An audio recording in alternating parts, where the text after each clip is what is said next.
All right, we got people coming in. Amazing. So for those just coming in, hey, my name is Jabari Brisport, he, him. I'm a state senator in New York. Welcome to How We Win. And as we allow more people to come and join us for tonight, go ahead and introduce yourself in the chat. Your name, your pronouns, where you are calling in from, zooming in from, and we will get started in just a few minutes.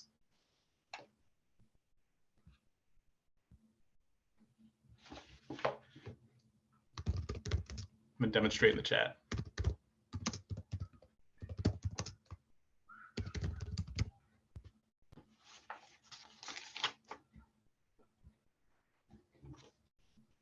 And I'll just share a few ground rules, quick notes as people are coming in. A few things, we have captions available for this webinar. You should see the CC, the closed captioning button on your screen, just down there at the bottom. And second, we want to keep the call comradely. The chat is open. Please use the chat in a comradely way, not to argue or attack folks. If we see any continued bad behavior or uncomradely behavior from an attendee, we will remove you from the webinar. Thank you. And I am seeing the entire comradely states of America pouring into the chat. I'm seeing Dayton, Ohio, Florida DSA, Seattle DSA, Madison, Northern Virginia, Portland, Oregon. Okay, we got from sea to shining sea. Building socialism across these great lower 48. I don't see anybody from Alaska or Hawaii yet. Maybe I'm missing it.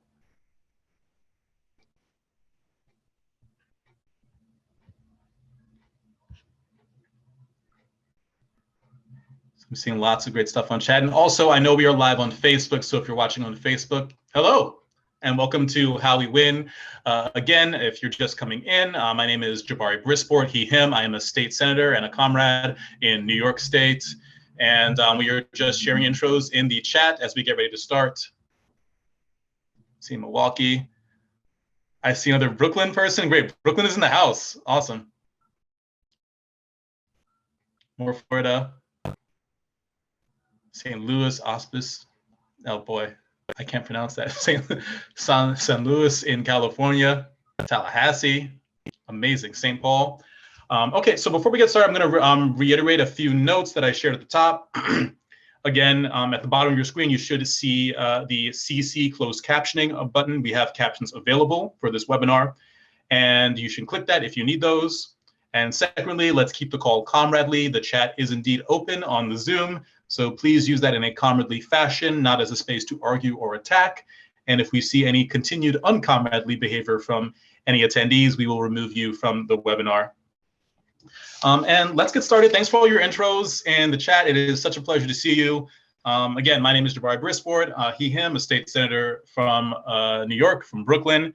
And welcome, everyone, to the first in a new series of DSA Fund discussions called How We Win.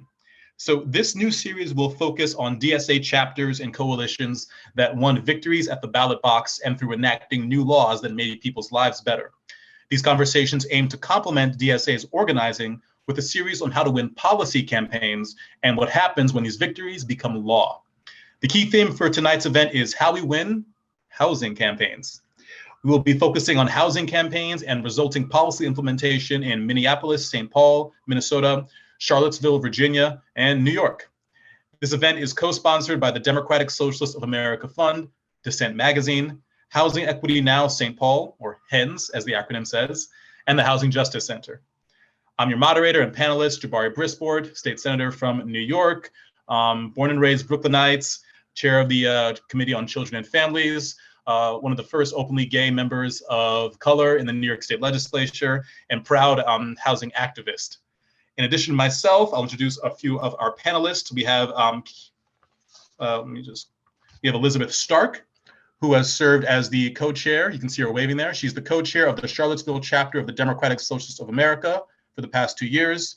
In that role, she led the development of the chapter's mutual aid and housing justice work, which focused on a no-barrier food aid and eviction defense during the pandemic. She was a key organizer in the chapter's campaign to secure funding for universal counsel in eviction cases in the city of Charlottesville, Virginia. Elizabeth, welcome. We also have on this call Bridget Temple. Bridget Temple is a Twin Cities DSA member. You can see her waving there, and a proud volunteer for the Keep St. Paul Home campaign.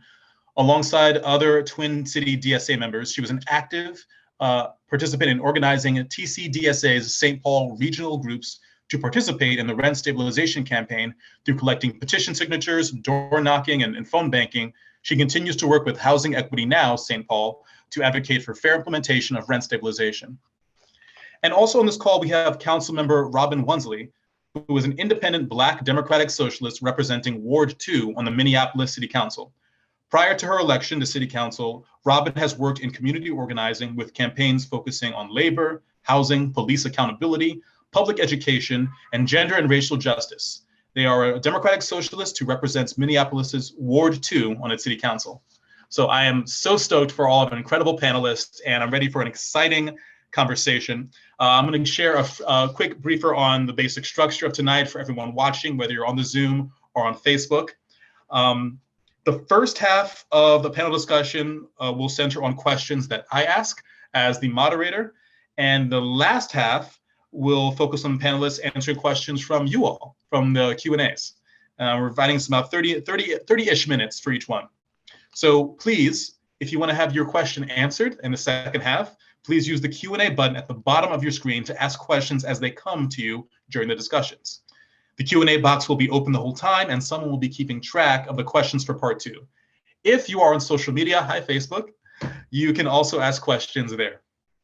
And now, for part 1 of the panel discussion, we are anxious to get as many of your questions as possible in, so we've asked the panelists to limit their responses to 3 to 5 minutes. Number 1, the campaigns we represent reflect a common reality. Housing is a basic human need, but by putting landlord profits ahead of people, capitalism produces housing that is commodified, low quality, and creates an ever-present risk of eviction and displacement. Can you tell us about your work or organizing for a different vision of housing justice? Let's start with Elizabeth, and we'll take it from there. Hi, thank you. So the work in Charlottesville really has its roots in anti-eviction work. And, you know, we see ourselves right now as helping people survive capitalism. But the next step to building socialism, we feel like, is empowering tenants to stand up to landlords and fight for something better. But, you know, in many ways, our anti-eviction work has laid the groundwork for our future tenant organizing. It continues to bring people into the chapter and has been one of the main drivers of member recruitment. And through this work with anti-eviction work, we're cultivating on the ground knowledge. You know, we know which tenants and which complexes have issues and, you know, unresponsive to terrible landlords.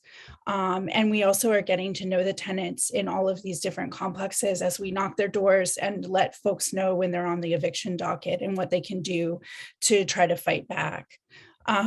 We also are kind of learning about the levers of power. You know, we're in Virginia and we don't have a lot of tenant protections, to say the very least. And so, you know, we needed to kind of build our knowledge to learn what's possible and where we need to build power to affect change.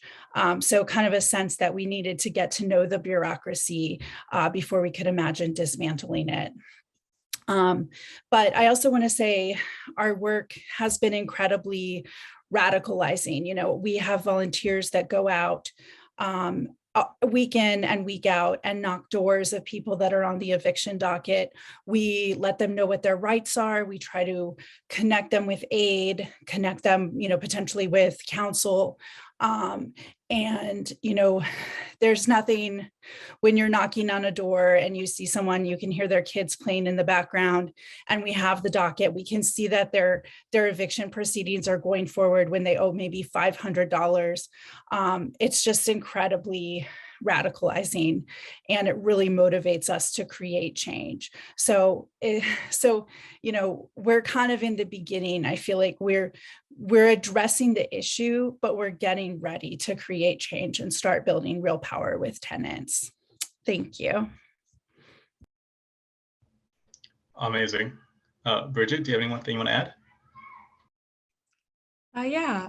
Hi, my name is Bridget Temple. I'm a member of Twin Cities. Oh, do you want me to talk about, answer the question or respond to what Elizabeth said? I'm sorry. You go for whatever your heart speaks to. Okay. Bridget, you can do both. One. Sorry, thank you. Hi, my name is Bridget Temple. I'm a member of Twin Cities DSA, and I volunteered with the Keep St. Paul Home Rent Stabilization Campaign. This campaign was led by HENS, which stands for Housing Equity Now St. Paul, which is a growing coalition of groups and individuals representing St. Paul neighborhoods and residents focused on housing justice. They launched what would become the Keep St. Paul Home Rent Stabilization Campaign, which would place a 3% annual rent increase limit on all residential rents in the city of St. Paul, regardless of a change of occupancy, and then empower the city to set up an exemption process for very strict limitations on what exemptions could be for a 3% rent increase limit. The average rent increase in the state of Minnesota is 3%, but renters of color regularly experience higher rent increases. This policy was aimed at preventing displacement of communities of color and keeping growing neighborhoods affordable for all residents in St. Paul. Me and some other members of the chapter became interested in the campaign in December 2020 and put together a group to try to start getting the chapter more involved. We were reaching out to our regional groups, or like Northern St. Paul and Lower St. Paul regional groups, to try to get them to endorse and then get the chapter to endorse. Our goals for joining the campaign was to help resist the exploitation of renters, use canvassing conversations to be able to talk to non-DSA members and identify needs in our neighborhood that we weren't aware of, learn about aligned organizations and gain an understanding of the political terrain in the city, and to develop organizing skills and build the reputation of DSA as a group that can win policy for the working class in St. Paul. The first thing we had to do was get it on the ballot. The coalition needed to get 5,000 people to sign a petition to get it on the ballot by July 3rd, which meant we were organizing in a pandemic in the winter, and we needed to get paper petitions signed. It was a really tall order. DSA members participated in HENS, door knocks, and phone banks, but we also organized our own signature collection events. And then members went out on their own and collected signatures in their neighborhood and took ownership of their neighborhoods. HENS presented over 9,000 signatures to the city, crushing the required amount to get it on the ballot. And then we had to turn towards get out the vote work. The landlord organizations spent $4 million on ads against us, and we were outspent 20-1, but the coalition was still able to put out literature, social media ads. We had some billboards and paid a few canvassers, some of whom were DSA members. The HENS Coalition and DSA volunteers kept knocking on doors and talking to St. Paul residents. The chapter participated in HENS Get Out the Vote work, and we hosted our own lit drops, door knocks, phone banks, standard Get Out the Vote work. On November 2nd, the rent stabilization was won in the city of St. Paul with over 31,000 St. Paulites voting for it. It was 53% of voters voted to pass rent stabilization, and that was 6 out of 7 wards. So it was overwhelming support for rent stabilization. These are just like really powerful stories. And Elizabeth, like Bridget, I hear both of what you're saying about organizing to build power, whether that's to fight bureaucracy, like you're saying, Elizabeth, or to push things to a full-on vote and see the wild popularity of standing up for tenants' rights. There's oftentimes, I find in politics a lot of tenants, when they're complaining about their landlord, they make it an individual issue. Like, why is this happening to me? I'm so worried that I personally maybe experience this problem, or I am being targeted. And it's by building like greater class consciousness and saying it's not just you, it is us, it is we, that we start to push back against the landlord class and against capital at large. So I really appreciate the incredible work you're doing. I have a second question, but I want to just check to see if the council member has any thoughts? Okay, we'll catch on the next one. So my second question is, the organizing challenges we face as democratic socialists look different across the country, and each of the campaigns highlighted on tonight's panel responded to different opportunities to push policy towards housing justice. Given the unique challenges and opportunities you faced, what organizing strategies did your campaign find successful, and what strategies unsuccessful? And let's flip it. Elizabeth, you started first last time, so Bridget, why don't you go ahead and start us off this time? All right. So our chapter was able to be part of a successful campaign because we worked with other organizations. HENS is a coalition of neighborhood groups and housing nonprofits, and then just individual volunteers, all working together for housing justice in our city. Every organization that we worked with had a unique skill set and a unique base, and they were able to mobilize their base a different way for the coalition. And then the relationships that we built with these groups are just invaluable, and they're going to be very instrumental for the work that we do going forward. When it came to organizing in our chapter, I think that having our chapter already broken into some regional groups in, what I said before, Northern St. Paul and Lower St. Paul helped us a lot in jumpstarting our organizing. These groups became a lot closer and worked together a lot more after the 2020 election. So it was already a base of people that were interested in doing work in our city and were invested in our city.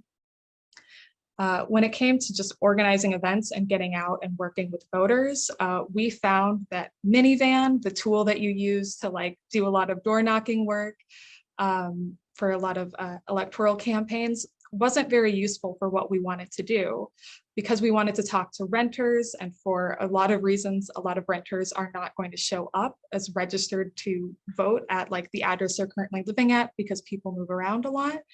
And then Minivan has you skip over houses a lot. We found that it was kind of good if we had like really inexperienced canvassers, but it wasn't good for experienced canvassers. And eventually we kind of just had to get rid of using that tool. When it came to organizing our events, we found that it was easier to like collect signatures and talk to more voters and be able to make more contacts if we were doing things at community events. We went to farmers markets. One of our coalition events for signature collection was just at a busy pedestrian intersection. Going to places in the public, in the community, was much easier to like get more contacts. And trying to go door to door in the suburban area was just it was not very successful for us. We didn't do everything perfect, and in our campaign postmortems and interviews with members to evaluate how the chapter did, we got some suggestions from members about how to lead our campaigns better in the future. So some of the things that were suggested were to do a lot of political education about the campaign and the issues surrounding it early on, to build a base of supporters within the chapter that would be much stronger going through an entire campaign, because campaigns can be very long and it's easy to get burnt out. To create a campaign organizing committee of like 3 to 5 people who can be committed to the campaign for the entire duration, and then be able to hand off work like amongst each other and distribute the work amongst each other so we avoid burnout. We got a suggestion to conduct training for specific organizing skills for members so they could build confidence in their skills in the campaign and not just have people learn like at the door. And then to build a structure to organize our membership a little bit better in the group. So, for example, if we have a list of members who've expressed interest in a campaign or in a particular subject, we can split that list among a couple of very committed members who can get to know people and find out what skills people are good at and what their level of commitment is, and use that to help get people more actively involved in a campaign. Not just in a campaign, but in a more ongoing basis. Awesome. Elizabeth? All right. One of the things that I really value as an organizer is someone kind of walking me through like what they did, like Bridget just did. It was so helpful to kind of hear the nuts and bolts of how a campaign was put together. So I kind of want to start off in like, I'm going to try to do that for our campaign, especially for all the folks out there who are, like us, maybe in a small, we're a small Southern chapter. I know it's kind of a DSA cliche, but it is hard to be organizing in what is like can be hostile territory, and especially as we all know, Virginia has a Republican governor who is not exactly amenable to tenant rights. So without any existing legal framework or institutions to build on, we kind of had to conceive of our housing work from the ground up. And so that became, that started off very ad hoc and just kind of trying to figure out what we could do and where we could make a difference. So it started by launching an eviction court watch campaign at the height of the COVID eviction crisis. We'll all remember there was a time before the moratoriums kicked in when we just knew, thousands and millions of people were facing eviction, and there was no recourse, especially here in Virginia. And so we reached out to some coalition partners that we have locally, and they helped train our volunteers. We held a big Zoom meeting where we trained to do court watch. And then we started just keeping a really close eye on the eviction docket in our city. And we had folks that were outside of court to talk to tenants as they were going in and to try to, give them some information about what their rights were like. And we also had court observers inside who were taking really detailed notes on who was being, what case was being heard and, the outcome and whether they had representation or not, and those kind of details that we then used to kind of build up. I don't want to say accidentally, but we ended up having this really robust data set because of that work. And, one of the things we were hoping to do in that moment was push the only lever of power that we had, which was like literally make the judge feel like he was being watched, he or she, and let them know that we were there and we were watching and we were recording the outcomes of what was happening. So from that starting point, I think we did have an effect in the beginning. I think the judges were somewhat surprised to see us in their courtroom. And we got to know the court staff pretty well and things like that. But from that starting point, we just had to keep grabbing each opportunity to build on the work as it presented itself. We learned, like I said, we learned what few tenants' rights there were and how tenants needed to react in court, and we shared it with them. And then, so we were really able to make our presence known at court and kind of build a lot of community trust with people through organizations. This was also during the movement for Black Lives in the summer of 2020 and the racial uprising. And, we were really fortunate to have a lot of community partners who would shout out our housing work at rallies and demonstrations. So we had a lot of volunteers coming in and we were able to really fold them into our work like right away. But from there, it was kind of a funny thing because the work, we had this data set, but we sort of didn't have like a vision for what we were going to do with it. But then suddenly some community partners reached out and said, does anyone have data about this? I think we maybe should look into creating a right to counsel program in Charlottesville so that people facing eviction might have representation. And we happened to just be ready to hit the ground with our data when that opportunity came up. So we were able to show really clearly the effect that counsel has on preventing eviction.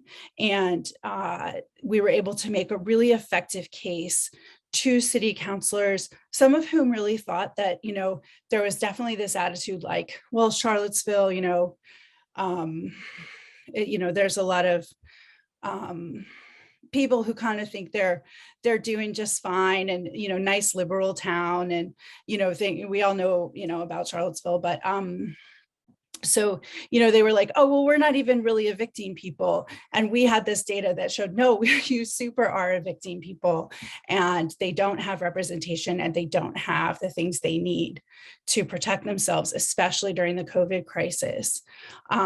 So through that, and then connecting with our community partners, again, LAJC, and then a governmental committee, the Human Rights Commission, we kind of were able to coalesce on this campaign for right to counsel and pressure City Council through letter writing and through sharing our data. And suddenly, we had this real breakthrough at a really important moment to get the funding for counsel for people facing eviction. Amazing. And council member, anything you want to add? What have you found successful or unsuccessful in your organizing? All right. Hi, everyone. Sorry about that. Some of the things that I found successful in organizing around housing specifically is naming who are the key players that dominates or prevents, our vision around making housing for all the actual tangible thing. You have to also be able to name who is actively working against that vision, especially with measures like rent control. It's, we have to be very clear, and of those of us on the left who's organizing around these visions of, who has or what actors stand to gain from continuing the commodification and privatization of housing. And we have to name them specifically, because when we don't, that allows opposition to basically pull in, working class, I would say allies, which can even be small landlords, who often are not the ones leading to continuous or mass displacement. Those are some of the folks who could be won over to our side. When we don't define the terrain, we often see opposition will go and rally potential allies against basically their own interests, against our own collective interests around having a more equitable and just housing market. And let me not even say that I missed the earlier part around market. I want to name, like, my vision is not to constantly have investment into the private sector as a way of meeting our housing needs. Every single day, the private housing market shows it's trash. It's like flaming hot garbage. It does not work to meet the massive amount of needs of working class people. And we should absolutely be moving towards increased public ownership and democratization of our housing stocks. But nevertheless, in order to do that, we have to be very clear. It's the Wall Street backed developers that are coming and encroaching on working class communities all across the country, who are leading efforts to purchase up housing, flip them for a profit, displace working class people from their communities, especially Black and brown folks who have roots in their communities, and basically to price us out. And while also simultaneously demand that we pay every little disposable cent that we earn in this also trash economy to already rich landlords. So I think we have to be very clear of who are the enemies in this. Often in Minneapolis, we have not seen the chambers of commerce be on the side of, supporting just and equitable housing measures. We have not seen the big business community, which often is echoed by the chambers of commerce, by our downtown council. Right now, just this past week, we had a forum put on by the Federal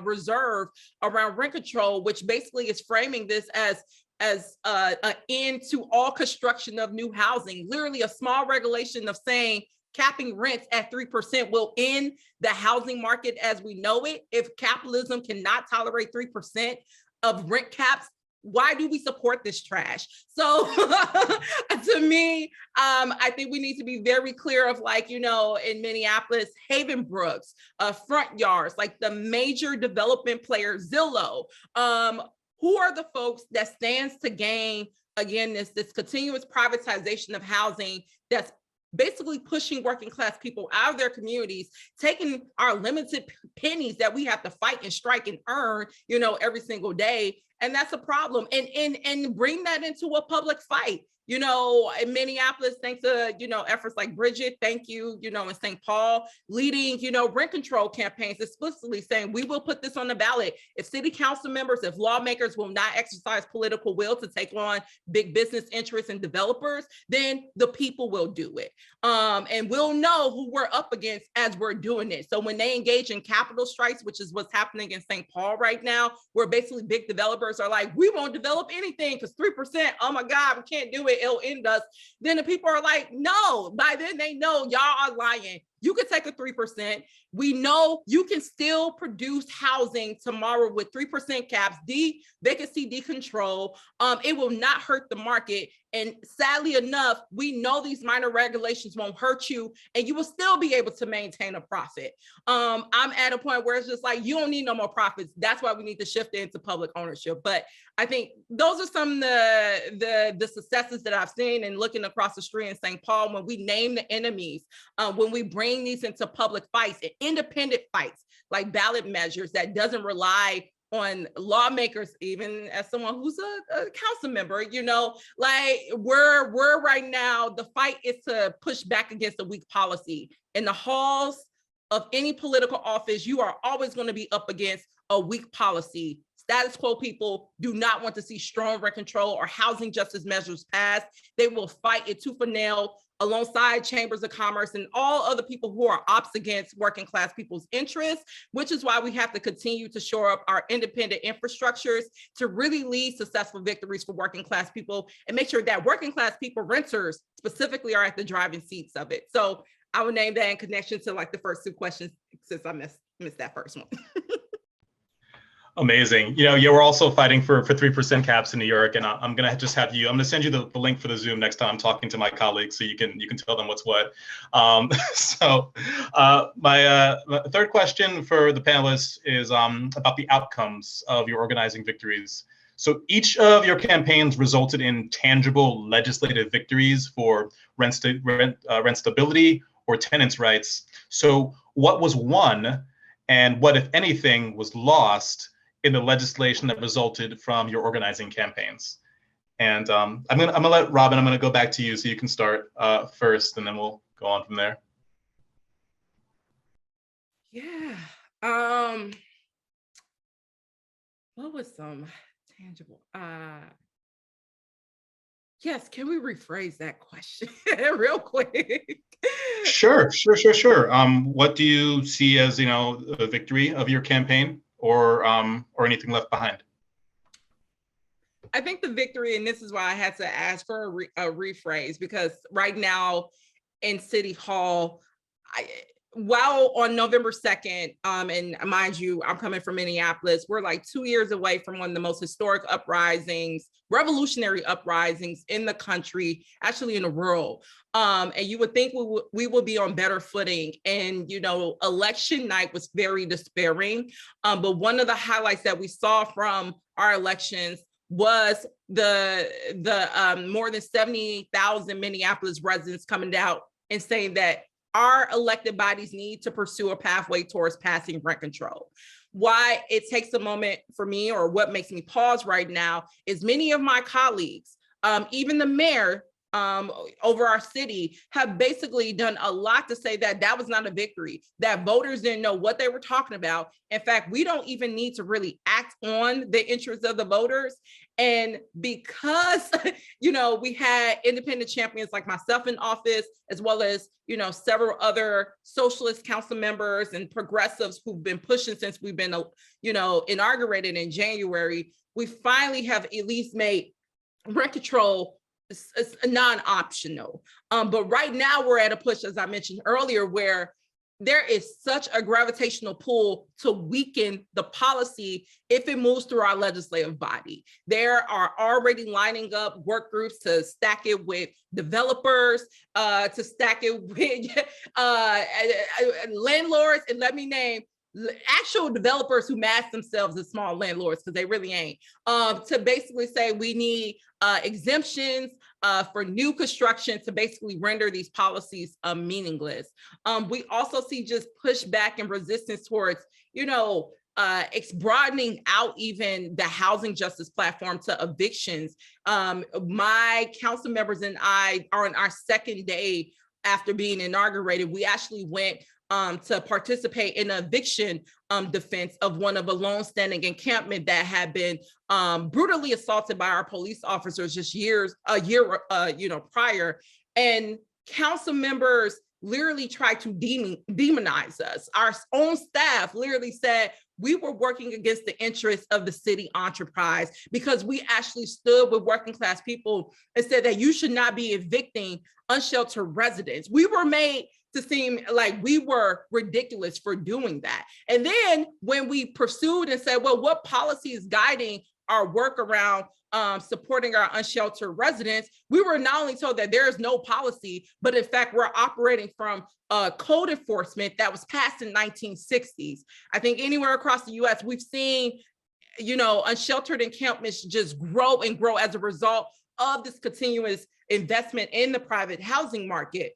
And just the thought that and seeing this grow, we've seen tent encampments grow in Minneapolis, that we are still guiding our approach to our unsheltered residents from a policy passed in 1960 is disheartening. And then to see you turn against council members who are literally saying, well, we can't stand for that. We need to be moving towards a humane way that centralizes social services and intergovernment supports so that we're making sure our unhoused residents have everything that they need, as opposed to just evicting them. So there's so much resistance in the work that we do, but it's that resistance in the public fight that allows more working class people to participate and know that we don't have to tolerate that. We do not have to tolerate 60-year-old policy practices that leads to continuous evictions of working class people and vulnerable populations. We don't have to tolerate big developers constantly displacing our neighbors. I was happy to see just a day ago or a couple of days ago, a couple housing justice groups basically lead a block party to keep a Black woman in her home after it had been threatened for foreclosure. Like, that is the effort that we need to go move into, like occupy the homes again, like Occupy Wall Street, like occupy homes. Like, literally working class people need to like show up and demonstrate in the masses that you do not get to displace us. You do not get to charge us an arm and a leg for subpar housing anymore.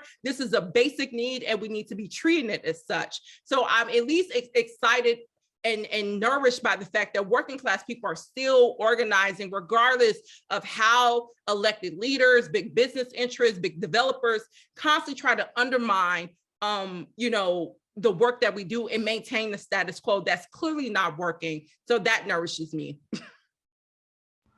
Amazing. Thank you, council member. Elizabeth, Bridget, I don't know who wants to follow the council member, but either one of you who wants to share your thoughts, anything you felt was won in your campaigns, lost, victories, anything left on the table? Bridget, you go ahead.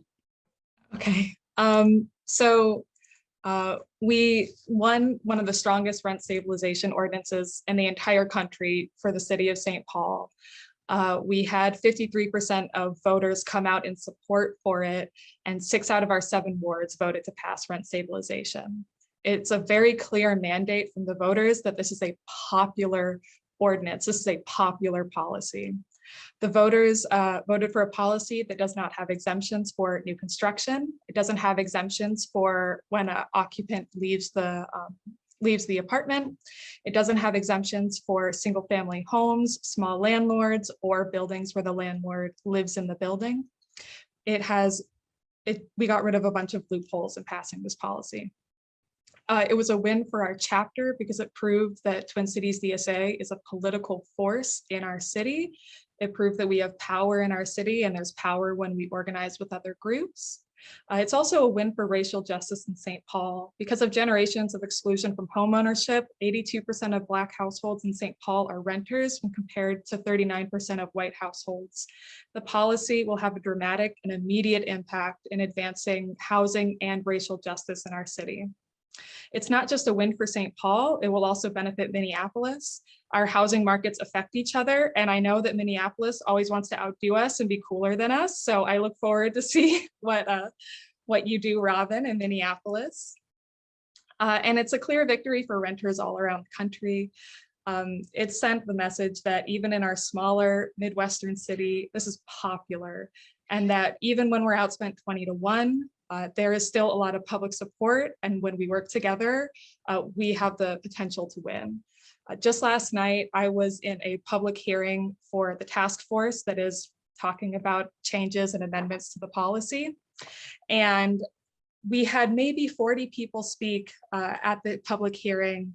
There were maybe 5 people speaking against the policy. And when they spoke, they were really unorganized. They were just complaining.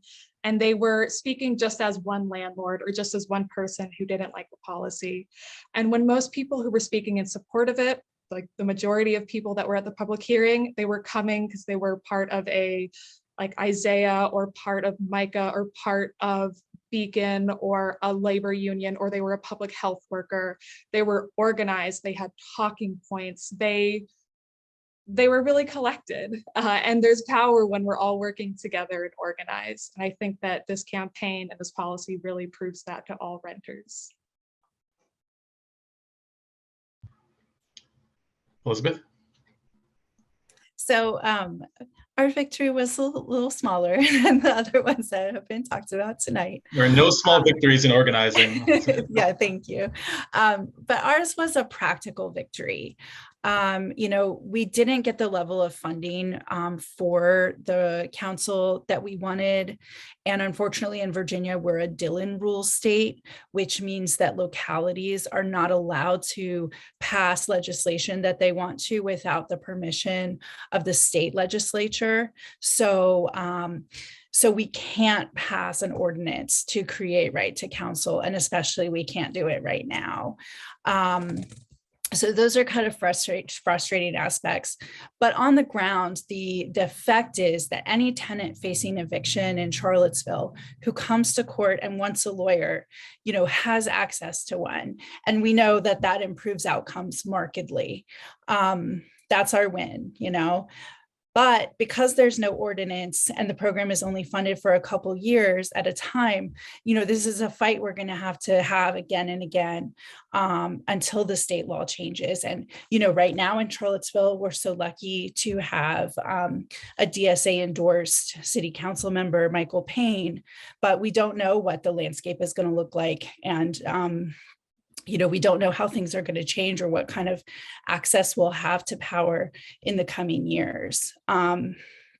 So the other sort of drawback from our win is that we were really hoping that part of the funding would be for council and also for outreach, but there's just limited capacity. And so our volunteers continue to knock the doors of nearly everyone that's on the eviction docket. I think probably for a year and a half, we covered about 90% of the people that were on the eviction docket. We knocked their doors or, tried to make contact with them in any way we could. But that's hard for us. It's not sustainable.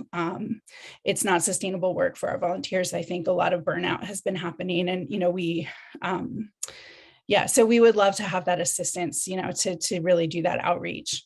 And the other thing is that, many tenants, they self-evict the minute they get the notice. So they don't even have a chance to be benefited by counsel once they get to the courtroom.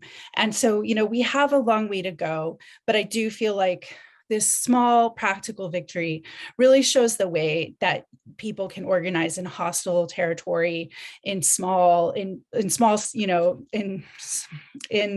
red states, in rural places, and kind of make a difference with the little bit that they have. So in that way, we're very proud of that work, and we know it's making a difference in people's everyday lives, and that's really important. Amazing. You've all been so great. I want to start the sort of Q&A questions in about 5 minutes, but I do just have one question I'm dying to hear from anyone who wants to share an answer. But just real quick, what do you see as the next steps for housing justice, either in your own community or around the country? And you can start off with anyone who wants to share their thoughts. I guess I'll start. I think, again, public ownership as socialists, and that's all of us here, I think we've been tricked. It's not been tricked. It was an intentional decision, thanks to the neoliberal rulers of like the 80s and 70s, around, leading a massive fight against public housing and then saying, affordable housing, this idea of bridging the public and private is the way to go to meet our basic needs. Again, tricking working class people into further believing that the market capitalism will forever, tend and serve our needs, which every single day, especially if you're a millennial on this call, we are the ones who've experienced late stage capitalism in its fullest effects. It constantly shows it cannot meet those needs. So I think as socialists, we seriously need to be considering how are we in our movement efforts extracting units from the private market? How are we using public dollars through levies, we have to really be creative. And I think this is where we actually should take a page out of the GOP book. They don't give no Fs. They do not allow themselves to be constrained by laws or regulations. Like I heard my comrade Elizabeth Stark just name, around the guidelines around preemption. I know my comrade Shama Sawan in Seattle is leading the fight around rent control, and knowing that preemption at the state level prevents that. Why not lead campaigns for us to sue these states?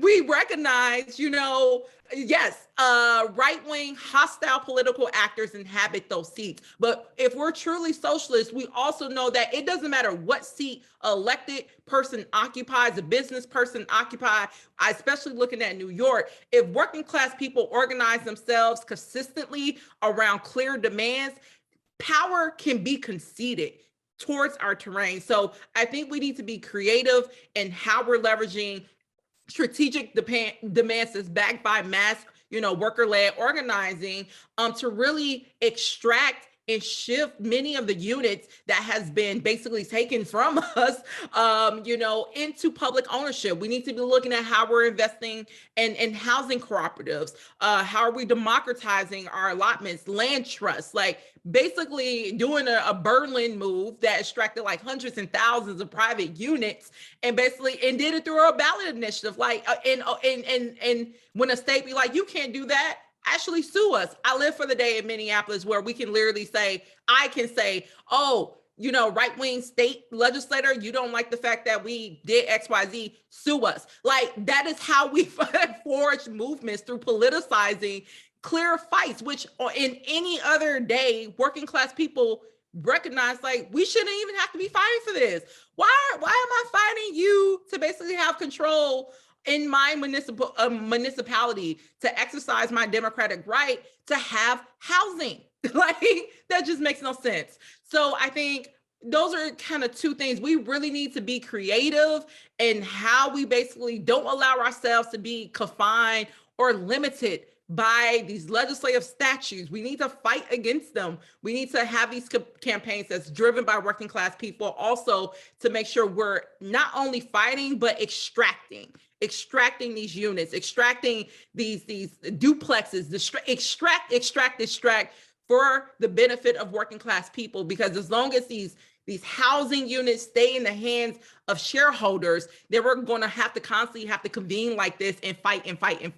And there's a way we don't have to. So I just want to name that. Amazing. I want to shift over into audience Q&A. And I want to start with just this really brass tacks question. A lot of people watching here are maybe in smaller chapters, represent smaller organizing bases. I'm lucky enough to be in the New York City chapter of DSA, which has its own gravitational pull at this point. But some people are in smaller chapters, they have smaller bases. So I guess the question is, in your opinions, this is for anybody, what are the most effective ways of leveraging a small group of organizers for these kinds of campaigns? What do you do when you only have a small group you can start off with? I'll jump in for that since I feel like I'm from the probably one of the smallest chapters, on this call for sure. I think there's a lot that you can do. I mean, for instance, Court Watch is something that was really effective for us. Speaking, I talked about the radicalization of like knocking on people's doors and seeing like, what they were being threatened with, the small amounts of money that led them to being threatened with eviction. But another really radicalizing thing is being in court and seeing how that system works. A lot of people of privilege, a lot of people who might be, who are white might not have any kind of interaction with the court system. And so seeing how that's working and seeing how people are treated in there, it can really change your perspective if you have never been there before. So I think court watching can be really effective, and also things like flyering. You can really sometimes we have been in places where we weren't sure if we were going to have the volunteers to knock doors, and flyering can be something that really is effective. And also we've had multiple please do not come back to our property kind of messages as a result of getting information out there. And so I think that's also really informative. People see that landowners and property owners and landlords, they don't want us there. They don't want us sharing this information because they want to keep their tenants in the dark.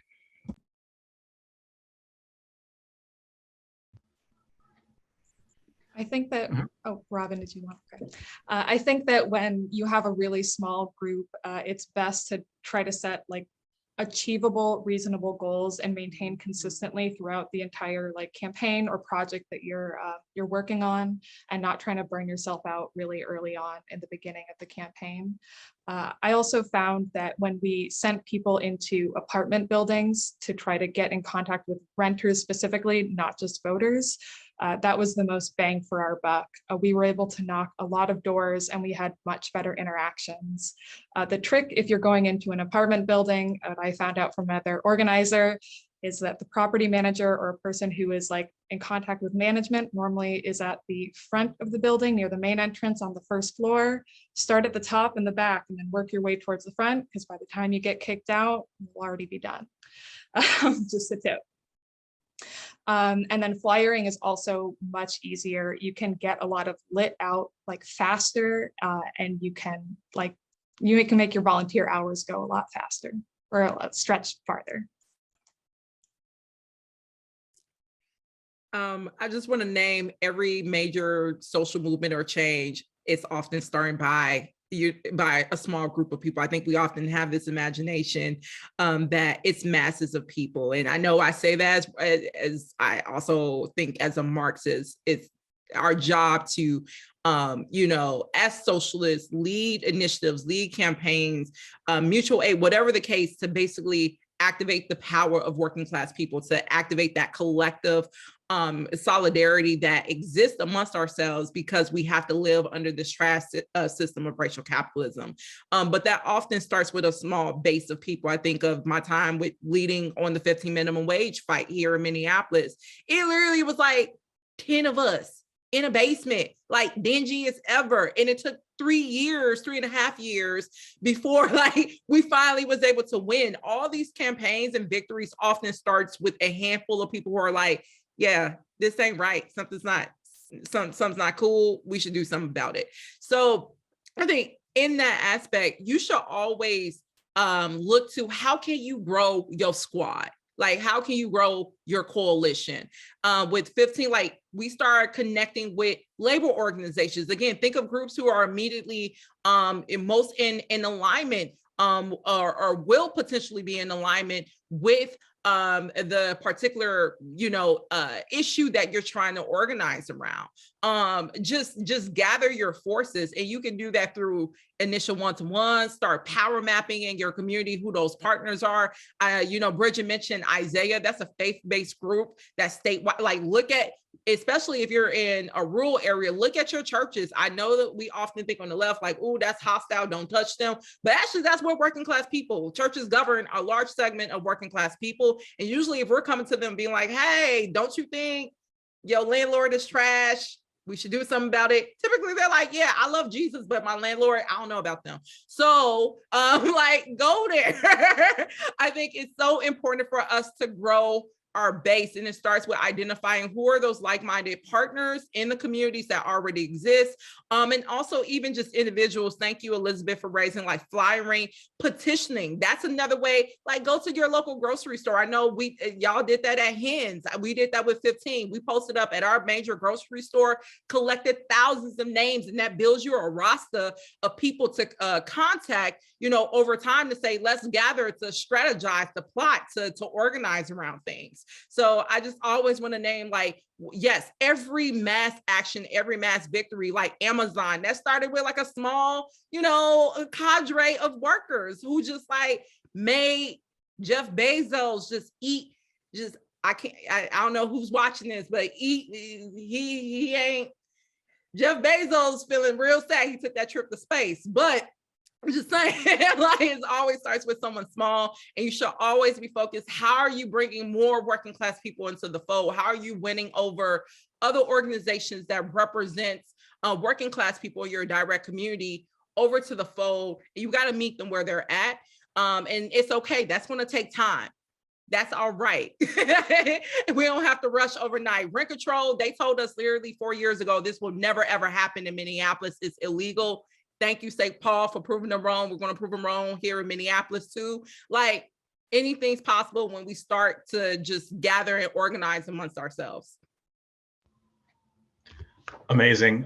So a lot of you have been saying over and over again, like, you know, all this organizing, it takes talking to a lot of people, like a lot of tenants and stuff. So some of the organizers who are watching tonight, or really probably all of them, will at some point encounter tenants who are a little scared, who do not want to be organized, who are worried of retaliation from their landlord.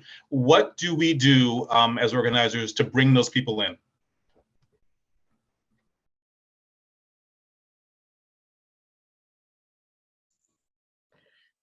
On the campaign, the HENS group set up a form that renters could fill out for HENS to door knock your building, like, for you. So you could fill out the form anonymously, so you wouldn't, and then organize with HENS. So HENS would be able to go into your apartment building and door knock for rent stabilization. And you're not at risk of your retaliation from your landlord. That's just like a way of making sure that a tenant gets their building door knocked, and all of their neighbors get to find out about what's going on with housing, but helps keep a tenant safe.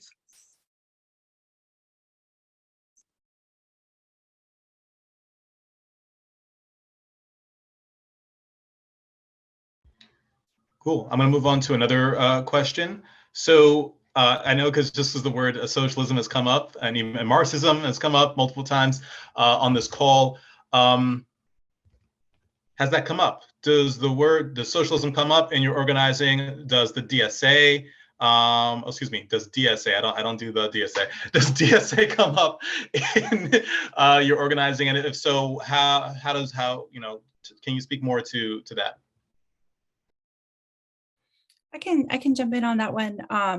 You know, I think a lot of people, especially when they're first knocking doors, they feel really shy about telling people that they're a socialist, and like that's going to put people off. But I think that, you know, so many, like Councilmember Woolsey and Bridget have been saying tonight, it's like, those conversations, we have to be having those conversations about why are we in this situation in the first place. And so we definitely, we have some amazing canvassers, and one in particular who I'm thinking of, and she is just fantastic at always bringing it back to a greater problem. You know, she says, look, we know, you know, you're facing this eviction, but this isn't your fault.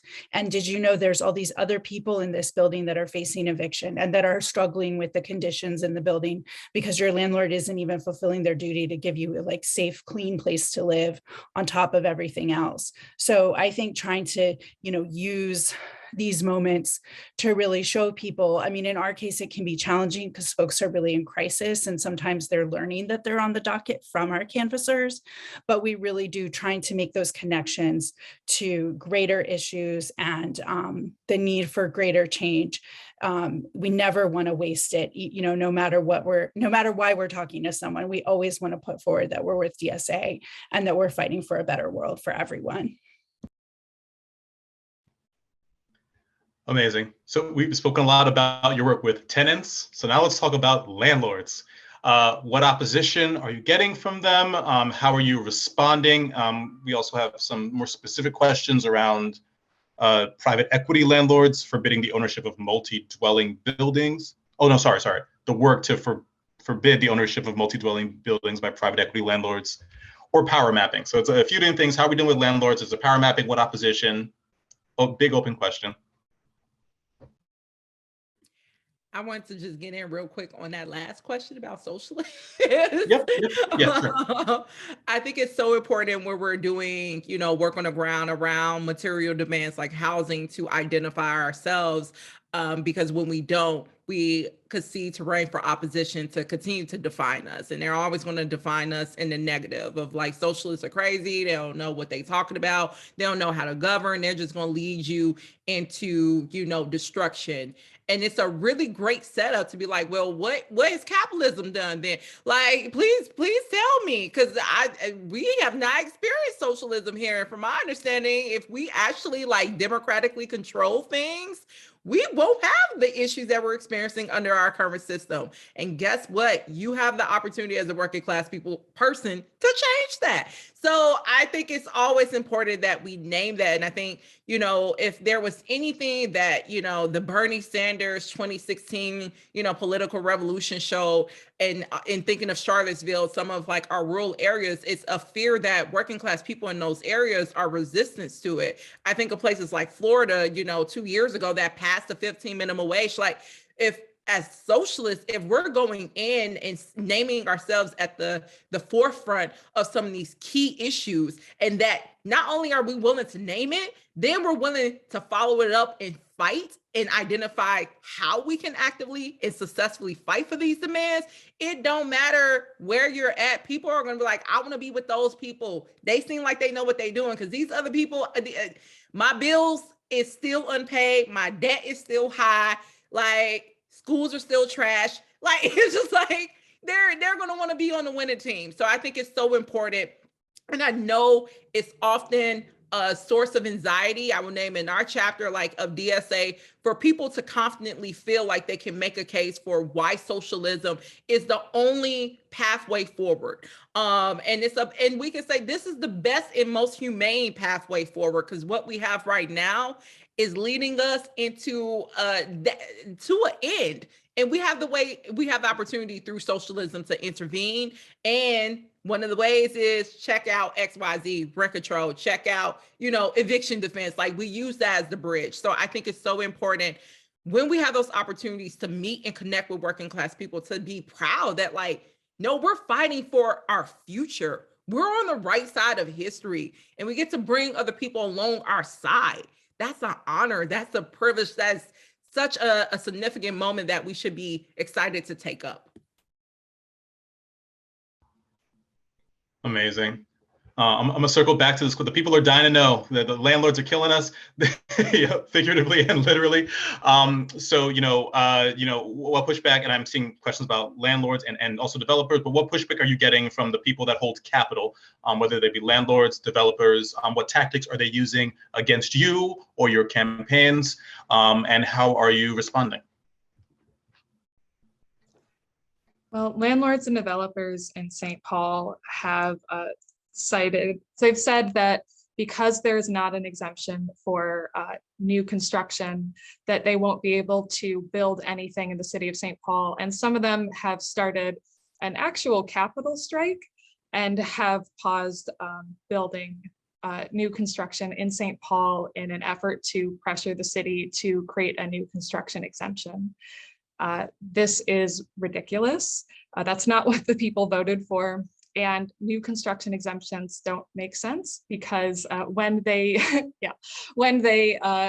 start, when they first rent out the building, they are allowed to set the rent at whatever market rate value they want. So this is a bit ridiculous. Also, new construction exemptions would disproportionately harm disabled people because most accessible housing is newer. So that's the main pushback we're getting right now. When we were in the middle of the campaign, all of the pushback we were getting was mostly just fear mongering and scare tactics, saying that the city of St. Paul would be guinea pigs in this brand new policy. And that's something that we were kind of proud about, is that we were kept talking about how this is a brand new thing. We get to lead the way in the city and try to flip it on its head. I will also say, someone put in the chat, like, call their bluffs. This is why it's so important to name them as class enemies when they lead capital strikes. And it just shows why we need to be investing in democratic ownership of our housing, not only stock, but like the construction processes, so that like, oh, y'all ain't gonna do it, fine, we'll create, you know, the mechanisms for working class people to then continue developing what you was about to develop. Like, so I would say that another way, of course, as a council member in which big developers, you know, flex their power is on us. One of the ways that they're manifesting that is, as opposed to just passing what's already been passed in St. Paul, like clearly we have a policy that's backed up, that's about to be implemented.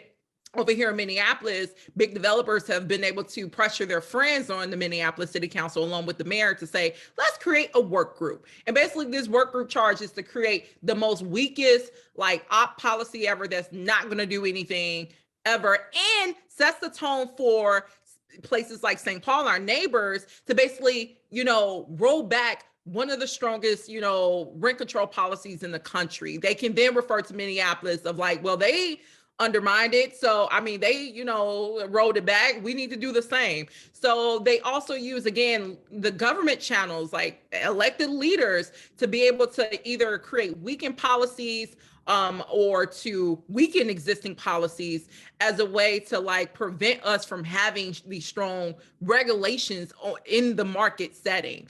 So that's one of the clearest way through this work group, that even we're actually voting on it. Sorry, that's why I was trying to lobby a council member around this because we're taking a vote on this tomorrow. But literally our work group policy resolution that we're voting on tomorrow literally has a clause in there that says, yeah, we need this work group to find a way to exempt new construction.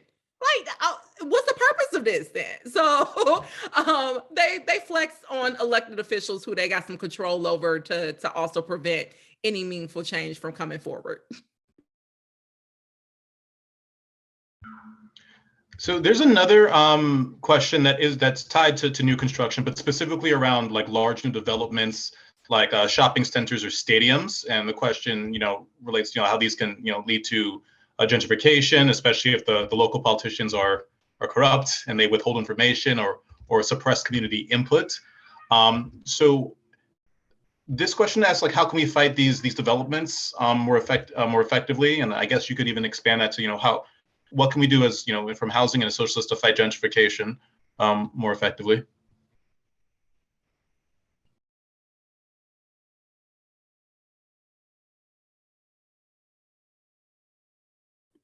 I mean, overturn racial capitalism. I mean, like, that's really kind of the goal of this. But also to flex, I talk about how developers like flex on us. This is why I'm a Marxist. This is why I'm a socialist. Like, it's about having opportunity for working class people, convening opportunities for working class people to flex their power. Like, show up where they at. Like in Minneapolis, we passed this ugly US-based stadium for a sports team that never wins a game, and basically elected officials overrode legal precedents where they were supposed to bring this to a public vote for Minneapolis residents. They overshot that and just said, no, we're going to make this happen. And basically, like, gangster billions of dollars from like the public to build, or let me say, to subsidize a private stadium. That infuriated like working class people here. Now, a lesson that I also learned in going after big business interests or developers is capitalists, like, they don't want to be discovered. So when it came to the 15 campaign, what we did was people showed up at shareholders' houses. Like go to where they playing golf. What I loved about the organizing that took place around the Build Back Better plan is like literally working class people was like popping up on oh, you think you're going to this fancy dinner? Nah, we here. Like literally show up where the capitalists be. Like it has to be targeted. Like where I wish I would have known the US Bank Stadium, like working class people should have been showing up at their next shareholder meeting, going to the crib, like where you eating your lobster at, like we see you on radar. This is not tolerated. We do not want your trash stadium here. And if it's going to be here, then it needs to be flipped. You need to be subsidizing us. We don't need to be subsidizing you. So I think it really, like we have to go after the sources, I think, more directly. Same with the developers. You're talking about flyer all of the trash developers like in their shareholders all across the city. Be like, have you seen this person? Yeah, they displaced like 2,000 people in my community. They hate being put on alert. That's why they do so much in lobbying elected officials like myself to basically like be the buffer between them and working class people so they can be in the shadows and get they bag. No, like you don't get to secure your bag in privacy anymore. So I think it's definitely like putting them on blast. Yeah, I mean, I think they absolutely don't want the smoke. Then that's how they operate in silence, in secret. And it's our job as socialists to reveal who our class enemies are. We have a more wonky question. I'm just going to read it out the way it is. Our cities and regions are full of underused commercial buildings or areas, yet many are also in an affordable housing crisis. What role do you see for brownfields development in promoting the construction of affordable housing and economic growth in our communities? And have you seen local governments do effective planning work for this purpose?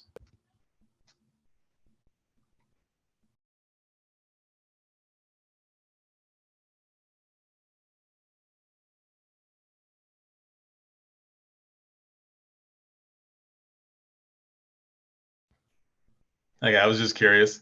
And we'll put that in our for later pile. So I have another question. How do you address habitability issues, especially situations where tenants may need to get out to be safe while repairs take place? Has that come up for anyone? I can just say, like in Virginia, it's one of the huge problems. Our tenants don't have any rights.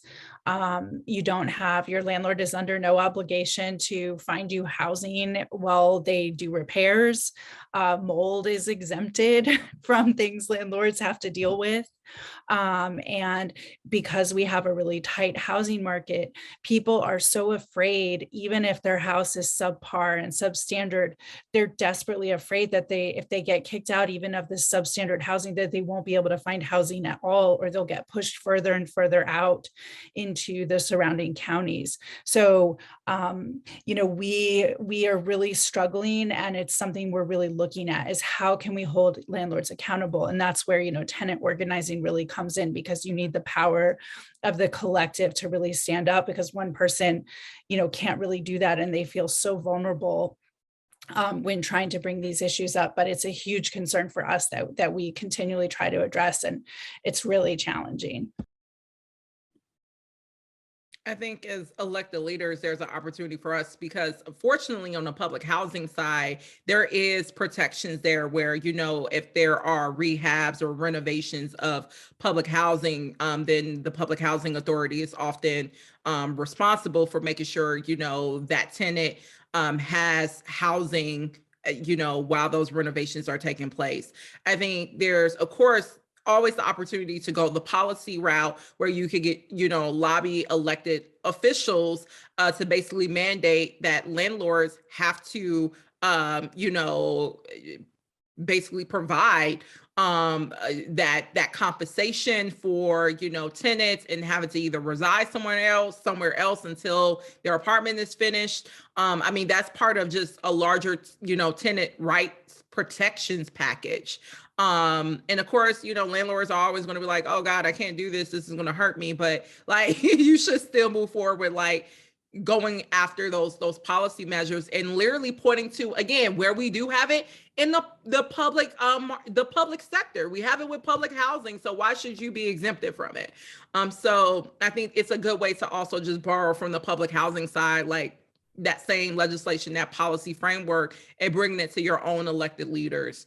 Or also, again, I'm always for like turning up on the opposite side. You can also do like, you know, in California, what was the Black moms who basically occupied the home and was like, look, I'm here then. We were talking about the collective, like there's always with socialism, we could go the easy route or we could go the turn up route. Like the choice is yours. So I think it's always our opportunity to put both on the table.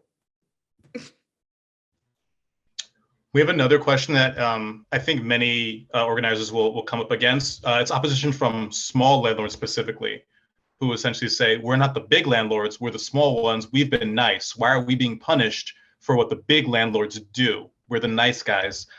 So do you think we need to bring them around? And if so, what ways have you used to bring them around?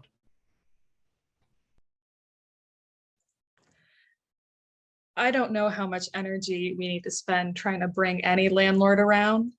A small landlord can have the same effect on a tenant as a big corporate landlord. A small landlord still has the ability to ruin somebody's life through eviction, still has the ability to provide subpar housing. They can still hurt tenants the same way that corporate landlords can. It's always nice when you can point to a small landlord and say, hey, like they're on our side and they can speak at your events and you can quote a small landlord as supporting you. And it's, you know, it's helpful, and maybe having a small landlord saying, hey, we like this group and we support them will help bring people around to your side. But I think ultimately, spending more time organizing tenants and the people that are actually affected is going to be the best use of your time and your energy. Yeah, I mean, I would also add, like, even in New York, since we're like, you know, trying to push through more housing legislation, the whole debates of what counts as a small landlord is up for debate too. And I've seen some people propose like 30 units as a small landlord, which is huge because, like, if you have 30 cats, no one calls you a small cat owner. So, but some people try and get away with it with units. Sorry, I think I saw. Was somebody else about to speak on that before I move on? Okay, so I have some things about cross, coordination between various levels of government. So the question basically says, you know, what works, may work in cities, may not be supported at, you know, states. So like, do you know, has anyone here done strategies of like building like statewide coalitions or statewide work? And then there's like a tag on to just giving a shout out to Ilhan Omar and the work that she's doing to repeal the Fair Cloth Amendment. Is anybody here? Have they worked with her office on what she's doing? So take that as you want, you know, city versus and statewide coordination, your work connecting to Ilhan Omar, or just general coordination among various levels of government.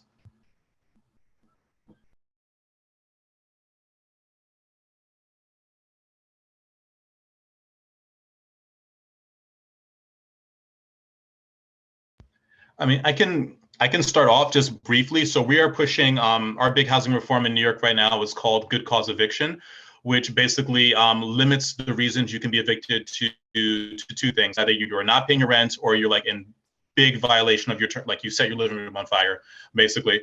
In terms of rent, it actually it says you have the right to renew your lease. You can't just be served a non-renewal type of eviction, and that like the councilman was saying, we're capping rents at a 3% increase annually, or 1.5 times the consumer price index.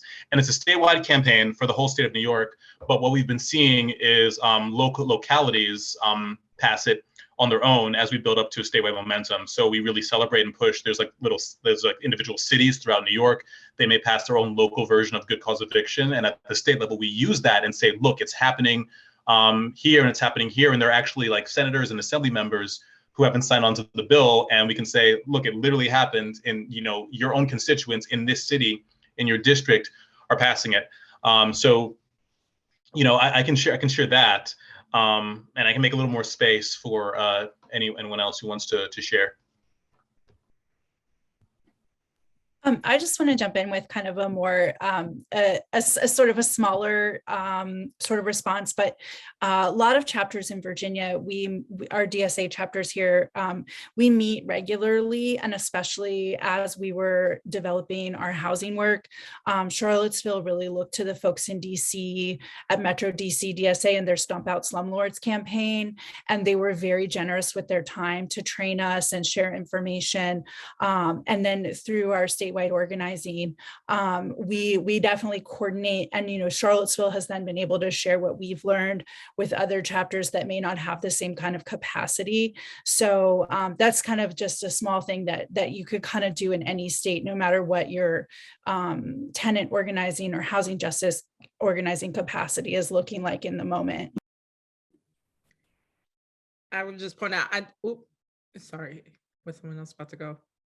I think of in the very early on in the pandemic, DSA Twin Cities was working with a number of housing groups around this campaign to cancel rent, and also to initiate the evictions moratorium.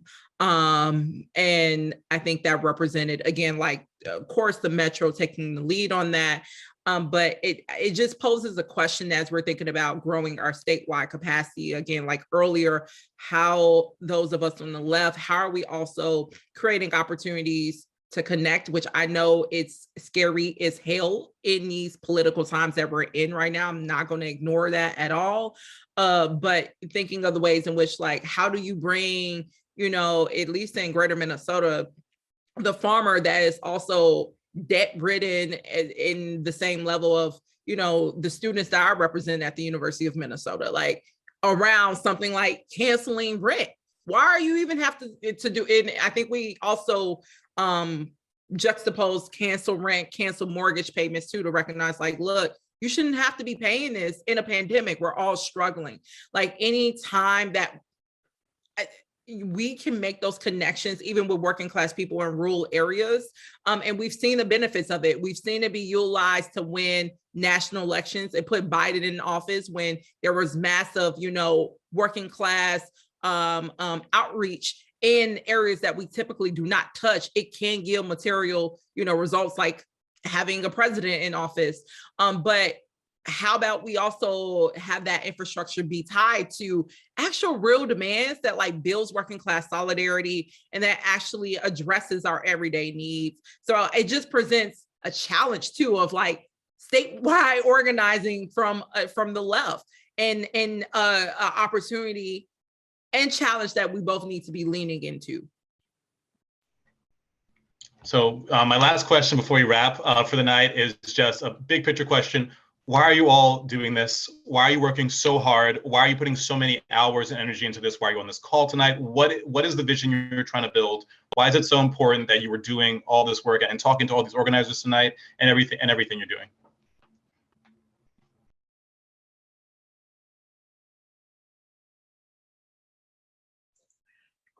I think housing and our access to housing is a pretty foundational part of our lives.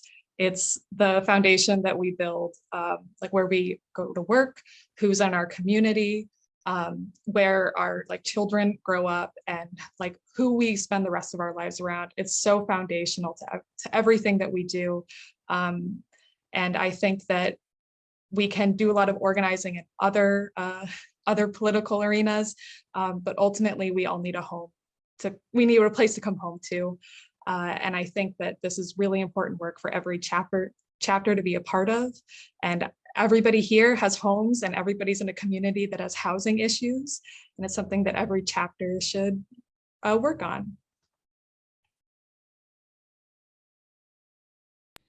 I'll jump in because I'm sure Councilmember Wansley is going to, like, bring the heat to send us out. I don't want to have to follow them. So I just want to say, yeah, I second what Bridget said. housing is universal. And for us, one of the things we saw, I actually was surprised at how many people, it galvanized people so much. People wanted to come out, people cared. It still brings people out. I just want to shout out, we had 82 evictions happening both in our city and county this week. And we were late getting the docket. We didn't get the information we needed right away. The courts were delayed. And we were able to get, 14 folks out on a weekend with really short notice to knock every single one of those doors. And so that passion comes from, the volunteers. And it's something we all know what it's like to have a home or to be worried about our home. And so I think it is just this really important universal work that everyone can relate to, and everyone understands why we need housing. And, we all as socialists know it's a human right, and making the world better for people, making sure people have a safe and good place to live is one of the most essential things that we can have as humans. I think for me, that question immediately brings up a Rosa Luxemburg quote of, is socialism or barbarism? For me, as Bridget and Elizabeth have named, there's no other choice. Like, if we don't do this work, if we as socialists don't take on this necessary fight of extracting, and let me not say extracting, because this is technically, should be ours. It was taken from us. But like every single day, like we're having to have our lives be burdened by parasitic forces, particularly developers, that deprive us of our basic needs. And we are here presenting a humane solution to say that actually we should transition all housing from the private to the public, and make sure that everyone's basic needs, such as having shelter, is met. It should not even be a reality that people have to live outdoors in tents, be exposed to elements. When we have high rises, especially Minneapolis, that are sitting vacant because someone would rather recoup a profit than to actually see a neighbor be housed. To me, there's no other choice, because that is the other alternative. See more massive developments be built across cities and towns in the US to continue the displacement of working class people. And also to double down on our exploitation, to constantly extract more of our limited pennies, so that a shareholder can be able to exchange that on the stock market and secure a bag. Like, that is what's currently on the table. That is what's manifesting every day. And that, to me, does not look like a fruitful vision or a fruitful future for any of us here, for the generations that we get to mentor and nurture during our time on this earth, during this time of work that we get to do in this moment. So really, it's a socialism, for me, is the most diplomatic option. And when it comes to housing, when it comes to public safety, when it comes to climate justice, it's the most humane way, and the only way, if we're really talking about having longevity in this world, having longevity and having a quality of life in this country. So to me, it's not optional. There's no other choice, because I can't lean there. So this is it. This is it for my little Black self. And I'm also knowing that I'm not alone. There's thousands of working class people who have that recognition every single day, that is not the only option that we have to contend with. We can make our own. We can have our own. We can have a world that has our needs at the forefront, and have the resources that we nurture and cultivate be directed towards supporting our needs and our collective well-being. And that's exciting for me. Wow. So I'm ready to just jump through my computer screen and visit all your chapters and organize with you. This is like, I'm so fired up. But for everyone watching, I'm afraid our time is up. So I would like to take this time to thank everyone who was involved in bringing this event together. That's our incredible panelists, Bridget, Elizabeth, Councilmember Robin, our co-sponsors, you watching, our audience and the discussants, You will be receiving follow-up emails about this and upcoming events. Thank you for your amazing questions and comments. And thanks to everyone who you can't see who has been working behind the scenes. That would be Sunshine, James, Brandon, Michael, David, and Zachariah from the Democratic Socialists of America Fund. The panelists tonight have given us a lot to think about and some direct actions that we can take to win housing campaigns. The follow-up email to this event will include a link to the video that will be housed on the Democratic Socialists of America's Fund's YouTube channel. Please subscribe to the channel, share the video widely, and get involved in some of the opportunities for action provided. Thank you, comrades. Thank you for staying comradely in the chat. Really appreciate it. Have a great night and solidarity forever.